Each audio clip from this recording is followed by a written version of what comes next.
السلام عليكم ورحمة الله تعالى وبركاته. أصدقائي صديقاتي تلاميذي الأعزاء، إذا في هذا الفيديو هذا غادي نراجع معكم الدرس ديال المعادلات والمتراجحات لي زيكواسيون من خلال هذا التمرين هذا اللي غادي يكون واحد التمرين عبارة على واحد تمرين جامع لكاع الأنواع ديال المتراجحات أو المعادلات اللي نقدروا نصادفوهم في الامتحان الموحد. على بركة الله. إذا نبداو بأول معادلة. إذا résoudre les équations suivantes.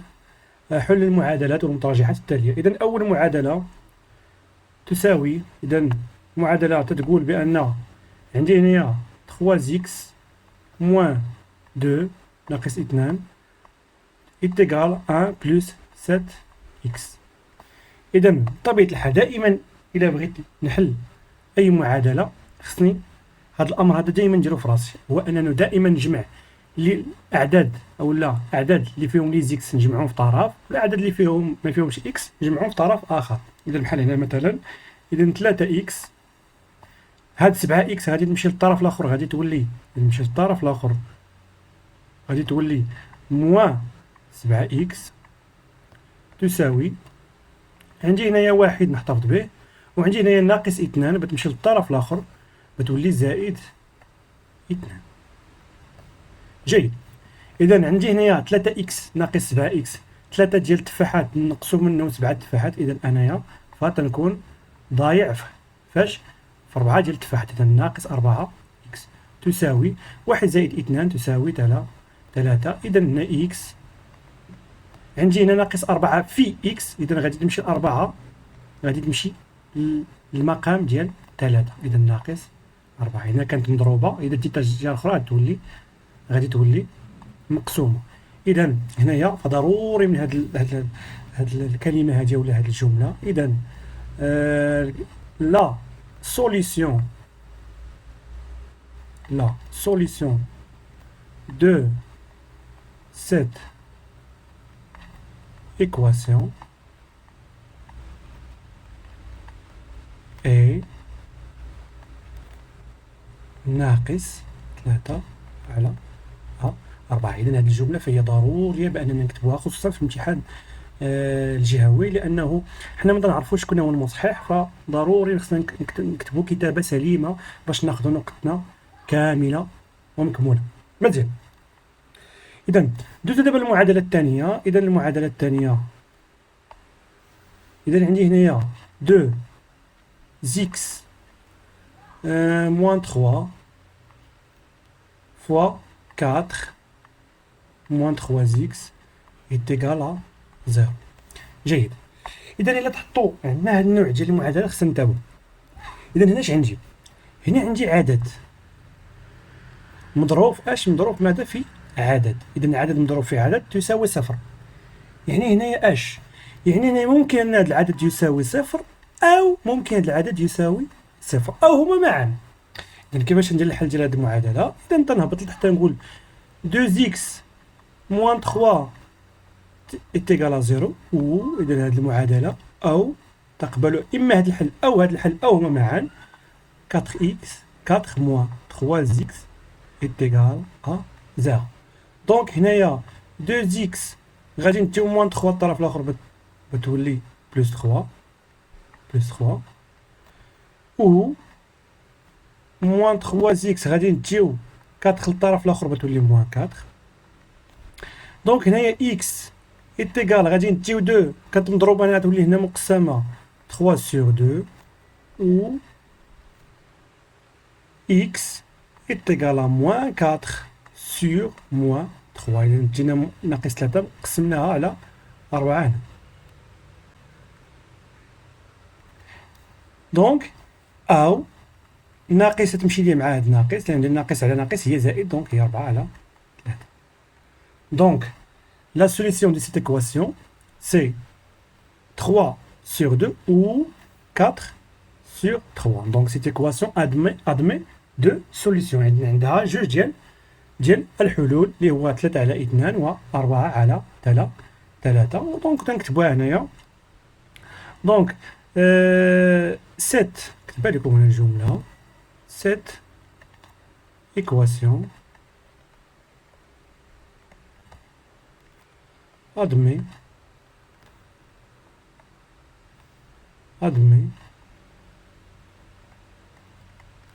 deux solutions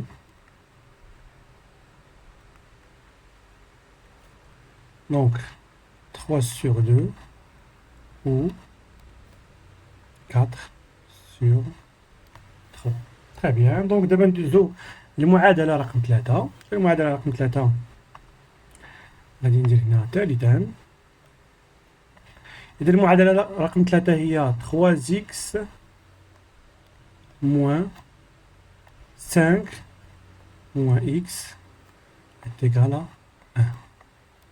طبيعة الحال هذه المعادلة فهي معادلة سهلة، إذا فقط أنني نتخلص من هاد الأقواس هادو. إذا عندي هاد 3x موان، إذا تخلصت من هاد الأقواس، هاد ناقص بتدخل على 5 غتعطينا ناقص 1 في 5 هي ناقص 5، ولكن هاد ناقص إذا تخلصت من الأقواس بتدخل لي على هاد ناقص أخرى وتولي عندي زائد x est égal à 1. دونك هنايا 3x غنجيب هاد الإكس حدا أختها هنايا ونجي هاد ناقص 5 لتا الطرف الآخر، دونك بتولي زائد 5. إذا بتولي عندي هنا 4x تساوي 6. إذا x هي 6 على 4 تساوي، عندي هنا 6 على 4 ما هي إلا 2 في 3، وعندي 4 هي 2 في 2 لأنها تختزل ضروري. إذا 2 على 2 تتمشي تبقى هي 3 على 2. دونك بطبيعة الحال نكتبو هنا الجملة الشهيرة لا سوليسيون دي سيت إكواسيون إي 3/2. دونك حل هذه المعادلة نحاول نكتبها أنا باللغة العربية بالنسبة للأشخاص أو التلاميذ اللي تيقراو باللغة العربية. إذا حل هذه المعادلة هي ولا هو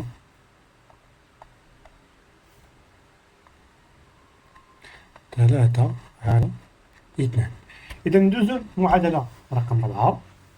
إذا المعادلة عندي هي 5x على 2 ناقص x ناقص 3 على 4 تساوي 5. إذا بزاف ديال التلاميذ فمن تيشوفوا الكسر والأعداد هنا كتا تيتخلعوا، ولكن فهي معادلة بسيطة جدا، يعني فقط خصنا نعرف بعض القواعد ديال كيفاش نتعامل مع الأعداد الكسرية. دونك انتبهوا معايا اش عندي هنايا. عندي أول حاجة هو خصني نوحد المقامات، ضروري أول حاجة خصني نوحد المقامات، ولكن هنا عندي واحد الحاجة اللي في الصالح ديالي. شناهي هي؟ عندي هنايا المقام 4 عندي المقام 2. إذا هناك اش كاين واحد العلاقة بين 4 و 2 اللي هي اش؟ اللي هي 2 في 2 تساوي 4. لاحظوا معايا اش بغيت ندير.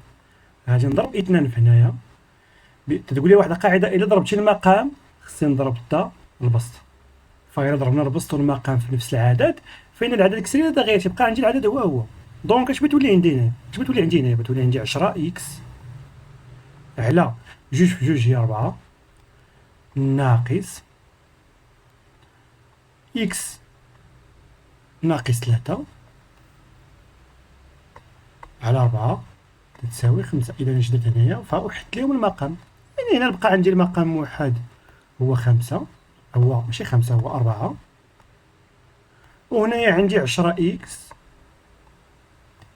ناقص. إذا ندخل ناقص على هاد العدد هذا اللي قلنا إلا عندنا الأقواس هنايا خصني ندخل ناقص عليهم. إذا بتولي ناقص في زائد x هي ناقص x، وناقص في ناقص 3 هي زائد 3 تساوي 5. مزيان. لاحظ معايا هنا هذا العدد هذا فهو كاين مقسمين على 4، إذا بنتجه للطرف الآخر بيولي مضروب في 5. إذا بتولي عندي المعادلة على هذا الشكل هذا 10 x ناقص x زائد 3 تساوي 5 في 4. إذا هنايا 10 x ناقص x، 10 ديال التفاحات نقص منهم تفاحة عطاتني هي 9 ديال التفاحات تساوي عندي هنايا 20. إذا 5 في 4 هي 20، ونجي ناقص 3 اللي بقات لها نتا للطرف الآخر، ونجي زائد 3 للطرف الآخر بتولي عندي ناقص 3. إذا بتولي x تساوي 9 إكس تساوي 17، لأن هنا 20 ناقص 3 17، إذا إكس تساوي، إذا هنايا غادي ندي 9 للطرف الآخر، غادي كانت هنا مضروبة غادي نقسم عليها بتولي عندي 17 على 9.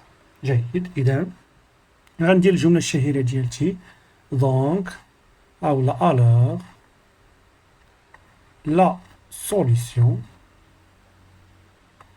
de cette équation est 17 sur 9. 17 على 9. جيد، إذا ندوزو السؤال رقم 5 اللي هو عبارة على متراجحة ولا اون إيكواسيون. خلي دونك عندي 5 إكس موان 7 supérieur هنا strictement à moins 10 plus 2 x. دونك غنكتبها هنايا. دونك عندي 5 إكس ناقص 7 أكبر قطعا من ناقص 10 زائد 2 إكس. بالنسبة للزينيكواسيون فتنخدمهم بحالهم بحال المعادلات، غير كاين واحد الفرق بسيط انا غادي نوريه لكم. دونك غادي ندي لي زيكس لهذا الطرف هذا والاعداد الاخرين نديهم للطرف الاخر. اذا هنايا بتولي عندي 5 اكس، هنايا زائد 2 اكس هي ناقص 2 اكس سوبيريور ستريكتومون، هنايا موان 10 وهنايا موان 7 هي غتولي بلس 7.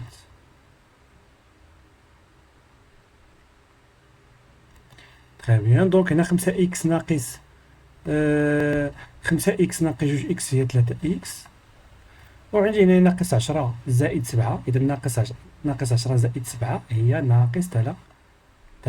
إذا إكس طبيعة الحال هنايا فين خصكم تنتبهوا إلا بغيت ندي 3 للطرف الآخر.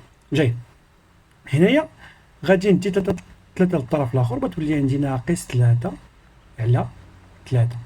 عندي هنا 3 عدد موجب، اذا ما غاديش نقلب الرمز. هذا هو الفرق بين المعادلات وبين المتراجحات، هو فاش نبغي تيكون شي عدد مضروب وتنبغي ندير الطرف الاخر باش نقسم عليه. اذا كان داك العدد موجب فالرمز تيبقى هو، كان العدد سالب فضروري ما تقلب الرمز. كون كانت عندي هنايا ناقص 3 كون قلبت هذا الرمز هذا ما يبقاش اصغر قطعا، ما يبقاش اكبر قطعا، بيولي اصغر قطعا. اذا اكس est strictement supérieur strictement à moins 1. تري بيان. هنا بنكتب الجملة الشهيرة الوغ لي، لأن هنا بزاف ديال لي سوليسيون دو سيت إنيكواسيون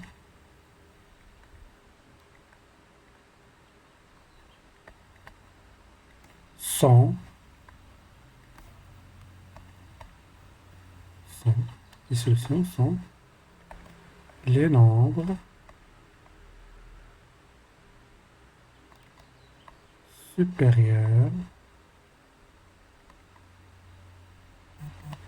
strictement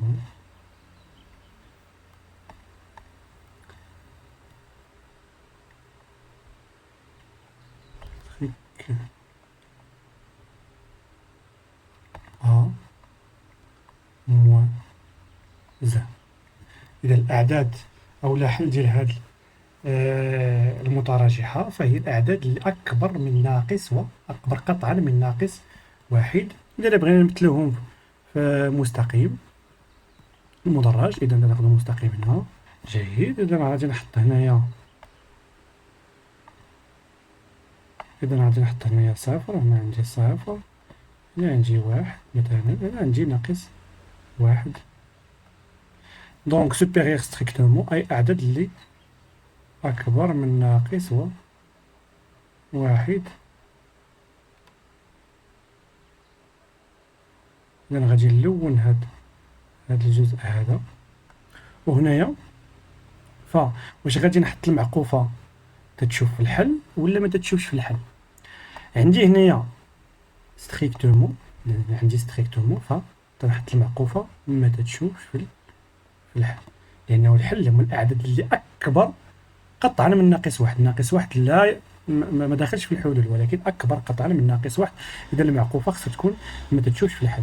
كون كانت هنايا أكبر من أو يساوي فتتكون المعقوفة تكون تشوف في الحل، ولكن ما عنديش هنايا أكبر من أو يساوي، بل عندي supérieur strictement à moins 1. بالنسبة للمتراجحة الأخيرة اللي هي سادسا، إذا 2 facteur x moins 2 inférieur ou égal à racine de 5 2 moins x facteur à 2 moins x. دونك إلا بغيت نحل هاد المتراجحة بطبيعة الحال خصني نديفلوبي هاد التعبير هذا، ونديفلوبي كذلك هاد التعبير هذا، ونتيليزي اكس واحد الطرف والاعداد الاخرين لواحد الطرف اخر. اذا غادي يكون عندي هنايا جوج اكس هي 2 اكس، جوج في ناقص جوج هي ناقص 4، اذا جوج في ناقص جوج هي ناقص 4.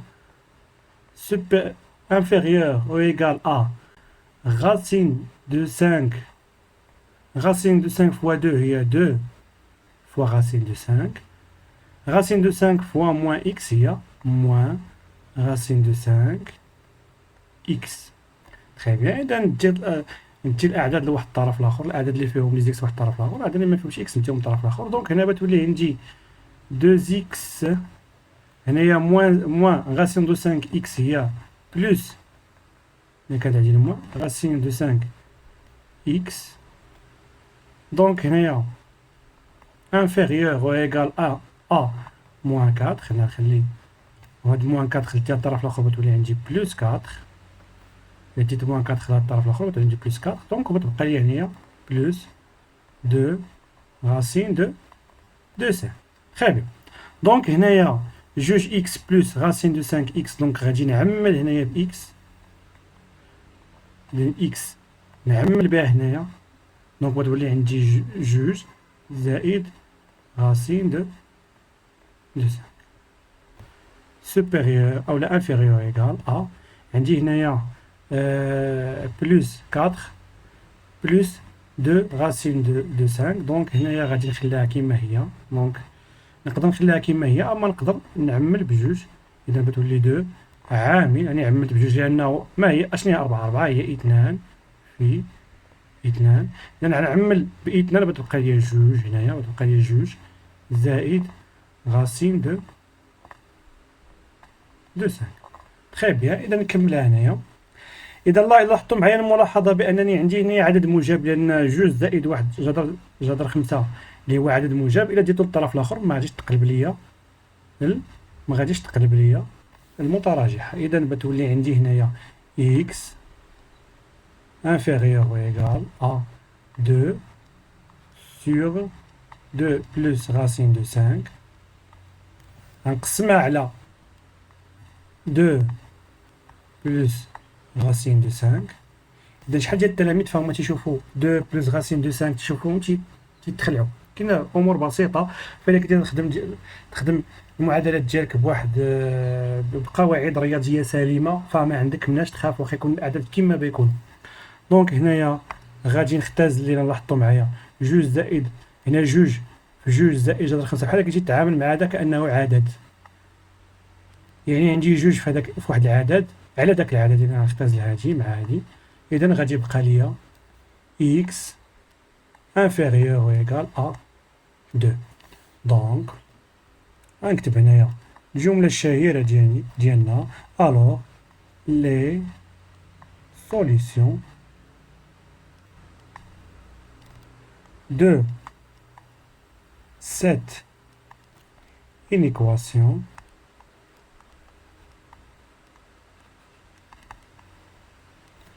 sont les nombres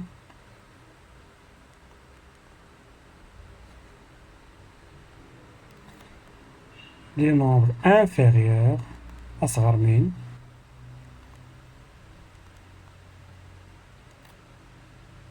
inférieur ou égal à 2. او لا الا رسمتهم على المستقيم المدرج، اذا ناخذ واحد المستقيم هنايا ونرسم عليه الحلول. اذا عندي هنايا ناخذ هنايا زيرو، عندي هنايا زيرو، عندي هنايا واحد، وعندي هنايا جوج. اذا الاعداد الحل هما الاعداد اللي اصغر من اثنان، inférieur à 2 حتى ناقص ما لا نهاية، أو حتى الأعداد هنا ما لا نهاية من الأعداد السليمة. إذا بالنسبة المعقوفة هنا واش غادي تشوف في الحلول ولا تشوف في الحلول، بما أن عندي هنا انفيريور أو إيكال، إذا خص ضروري المعقوفة أنها تشوف في الحلول. إذا نعاود نرسمها بطريقة جيدة. جيد. إذا بهذا غادي نكونوا سالينا هذا التمرين هذا اللي درنا فيه مراجعة شاملة للمعادلات والمترجحات لي زينيكواسيون، وشفنا فيه كذلك أنه شفنا فيه مجموعة ديال الأنواع ديال المعادلات والمترجحات لأنهم ممكن أنهم يتحطوا في الامتحان الجهوي. إذا كان معكم الأستاذ أمين. ما تنساوش أنكم تشتركوا في القناة وديروا جيم لهذا الفيديو وتبارطاجيوه مع الأصدقاء ديالكم باش تعمل فائدة، وفعلوا الجرس باش توصلكم الجديد ديالي أو أي تمرين حطيتو يقدر يوصلكم في الحين. والسلام عليكم ورحمة الله تعالى وبركاته.